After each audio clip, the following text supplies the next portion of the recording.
So for today's vlog, nag-grave ako ng spaghetti. Mga 2 months na din kasi ako hindi nakakain ng spaghetti.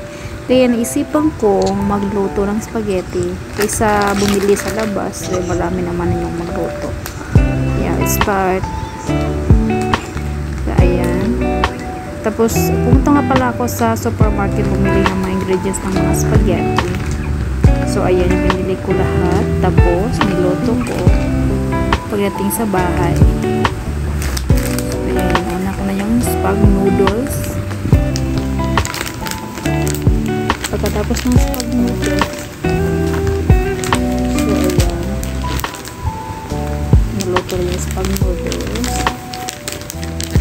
Sineset aside ko muna. Tapos yung sauce naman, yan, inunak na yung bawang at saka sibuyas.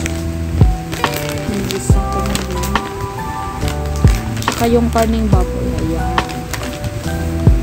Niramihan yung nga pala ng karning baboy para masarap. Tapos yung hotdog, tinimplahan ko na yan ng asin.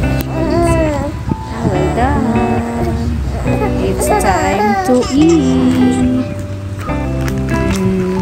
Craving satisfied talaga. Sobra.